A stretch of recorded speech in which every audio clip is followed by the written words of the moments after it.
In this video, I'm going to be talking about the menstrual cycle and how it affects the process of fat loss. Now, firstly, to address the elephant in the room, I'm a 26-year-old male, and to the best of my knowledge, I have never had a menstrual cycle. However, I grew up in a house with 3 sisters, and the majority of the clients that I work with are women. So I thought that it was important and necessary for me as a personal trainer to learn about the menstrual cycle, learn about the different hormones and how it is different for women.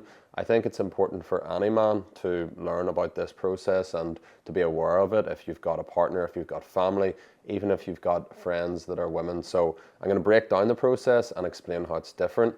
Unfortunately, explain how it can be harder, but what we can do to negate the effects of the hormonal fluctuations so that you can still achieve your fat loss goals with your cycle. Before we jump into the actual educational component of this video, I have just restarted this YouTube channel. I started posting on YouTube originally about 6 years ago, and I want to start again to make more longer form educational content. So if you do enjoy anything or learn something from this video, I would really appreciate if you hit subscribe. I have grew 7 million followers across short form social media platforms, but now I really want to focus on long form educational videos, and I would love you to be one of the first few thousand subscribers.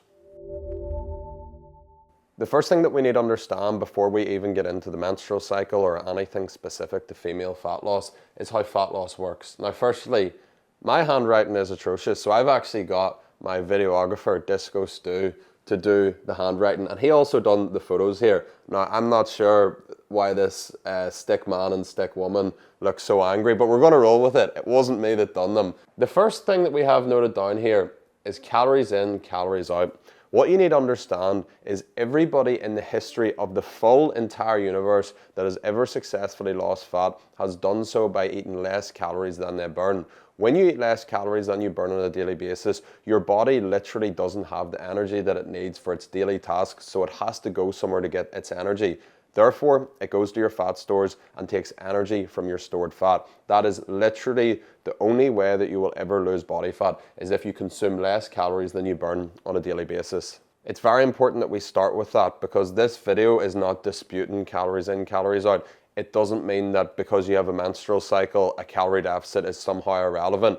No matter what, you always need to be in a calorie deficit. That is the number one thing, the only thing technically that you have to do to lose fat. And there's no exceptions. It is a principle of fat loss. It's not a method. It's not a diet. If you want to lose fat, you have to eat less calories than you burn. The first way that you burn calories is through your BMR, which stands for basal metabolic rate.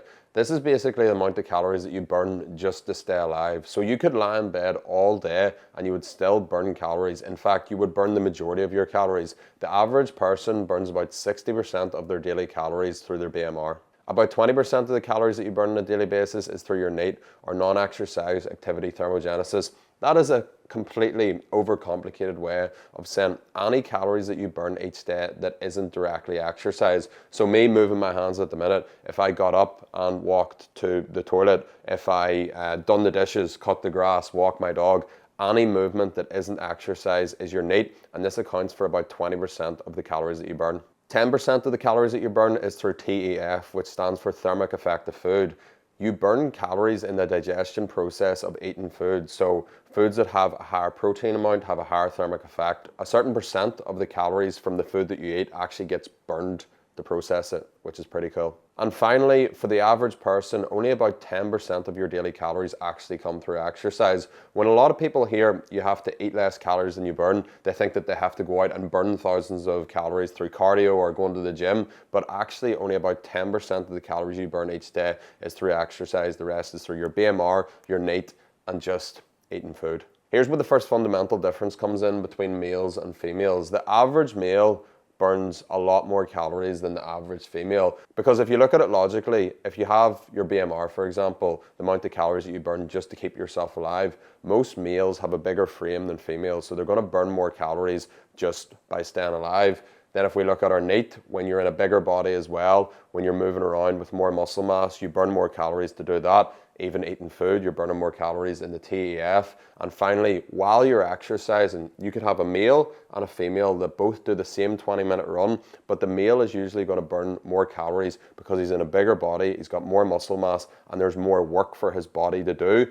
to do the same amount of exercise. So while the average male might burn around 3,000 calories, the average female will only burn around 2,000 calories per day.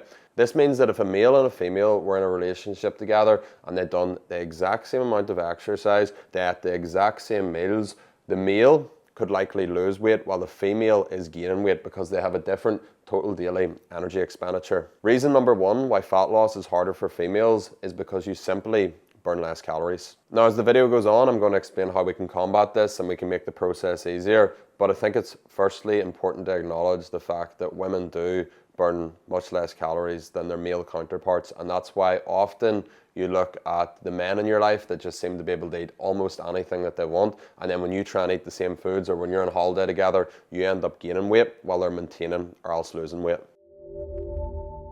Let's now talk about the menstrual cycle. As a male, I'm quite fortunate that my hormones are stable throughout the course of the month. I can predict more or less how I'm going to feel, how hungry I'm going to be, and there's not these massive ups and downs, whereas most women will have a menstrual cycle. Now, I want to highlight that this is an average menstrual cycle. Every single woman is going to have slightly different lengths. You're going to ovulate at different times. It's not set in stone. These are the exact days. It's a rough average, so please take that into account, and I'll talk a bit more at the end of the video about tracking your cycle and getting to know your body in particular, but this gives you a rough outline. So the first week, the first few days is when the bleed occurs. This is menstruation, and this overlaps with the follicular phase, which runs roughly from days 1 to 14.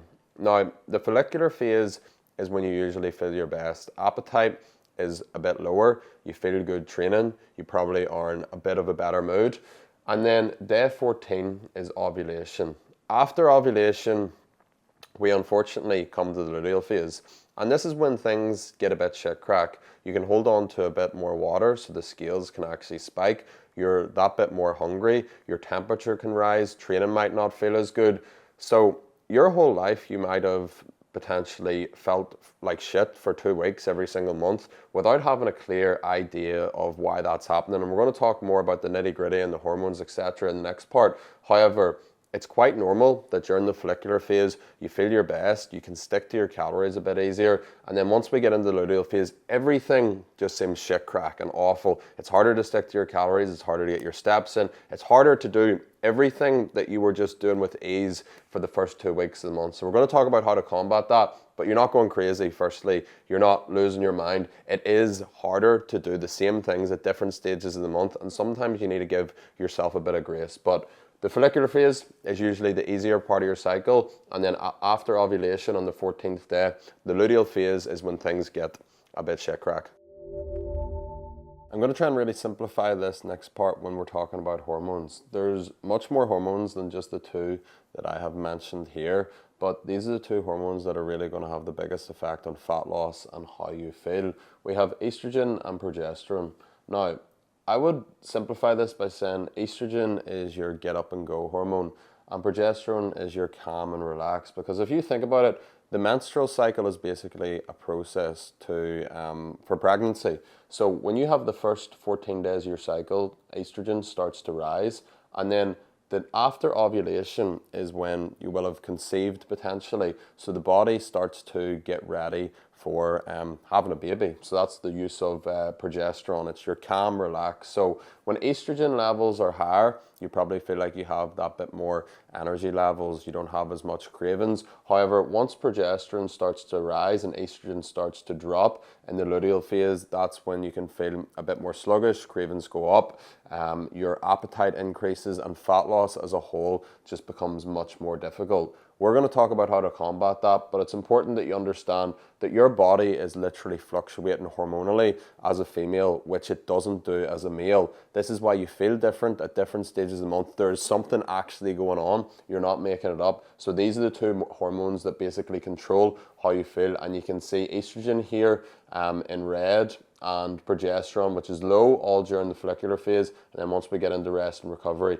it begins to rise. It's super important as well that you understand that during this luteal phase, you're going to spike up and gain weight on the scale, which is not fat, but we're going to talk about that now in the next section.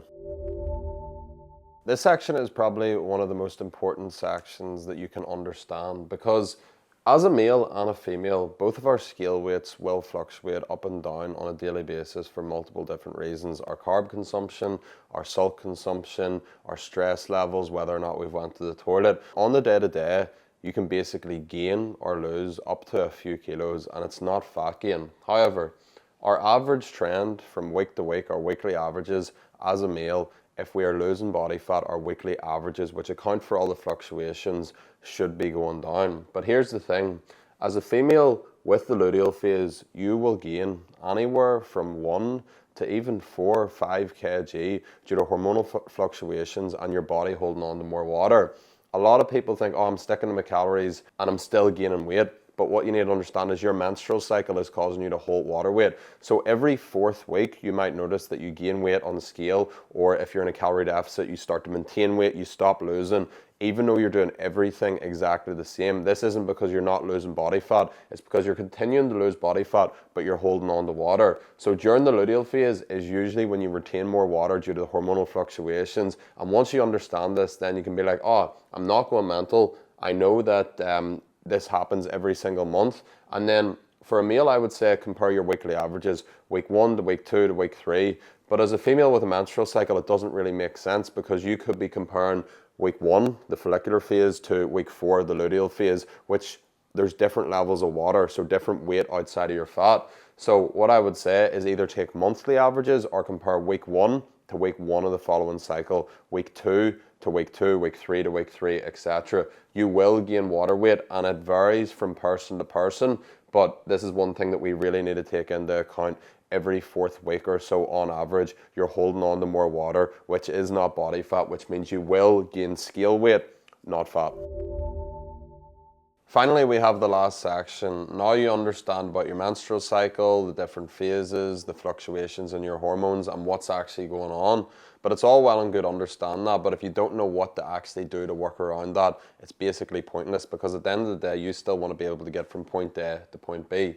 So number 1, you need to give yourself a bit of grace. You need to have a bit of empathy for yourself and understand that some days are going to be shit. Don't beat yourself up too much. Some days you might eat a few more calories. Some days you might not want to get your training sessions in. Your body is literally changing throughout the course of the month, so you can't be too harsh on yourself. The most important thing is that you go into this from a place of self-love instead of self-hate.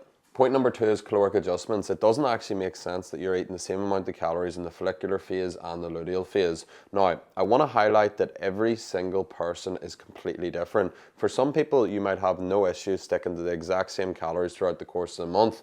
But if you really struggle in the luteal phase, what it might be an idea to do is bump your calories up anywhere from 200 to 500 per day. This way you're doing 2 weeks in a calorie deficit, and then either 2 weeks at maintenance, or 1 week at maintenance, or else 1 week in slightly less of a calorie deficit. It just depends on you and when you struggle. You might only have 1 week during the luteal phase that you really struggle. You might have 2 weeks. It might be complete hell, and then you're thinking, right, I'm just going to go calorie deficit and maintenance. You might be thinking, I'm going to go calorie deficit and then slightly less of a calorie deficit, allow yourself more calories.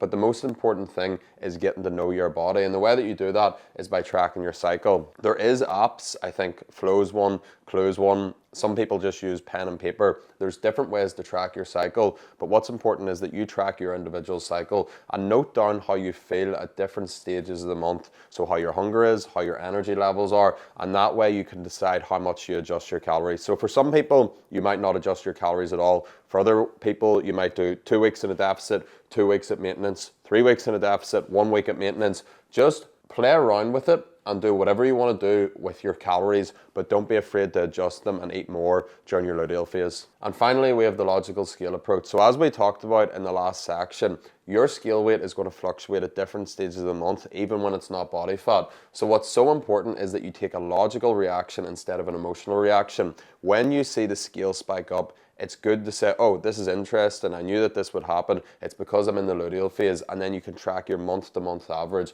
So as a whole, give yourself a bit of empathy. Don't be afraid to adjust your calories at different stages of your cycle, and understand that your scale weight will fluctuate up, so it's best to take averages. A lot of people are going to tell you about specific workouts to do at different stages of the month, like only do yoga during the luteal phase and then lift weights during ovulation and do this. That's completely ridiculous and it makes no sense, because you want to always be following a consistent workout routine so that you can actually make progress. Now, you might decide that at certain stages of your luteal phase, you might back off on the intensity, or sometimes you might not want to train. But the people online telling you that there's specific workouts to suit different stages of your cycle, it's complete nonsense, because everyone is individualized. Even in the caloric adjustments, I've said that it's best that you track your cycle and get to know your own body so you know how much to adjust by. But it's best just to go in with this with empathy, adjusting calories, understanding the scale fluctuations, and actually having an idea of your cycle and tracking it. That is going to wrap up this video. Hopefully you learned something from it. Please do drop a comment if you enjoyed it. I'm not going to lie, this is a bit more of like a delicate topic, so it's probably quite a serious tone compared to my usual content. If you go and watch a couple of my vlogs or even my Instagram reels, you will see that I'm usually quite dry. I have a lot of dry humor, and I'm a bit more less serious. That was awful use of English there. But this was a slightly more serious and delicate topic, so I was quite straight to the business. But there's going to be lots more content to come, lots more lighthearted stuff, lots more educational stuff. So if you haven't subscribed already, please do that, and I'll see you in the next one.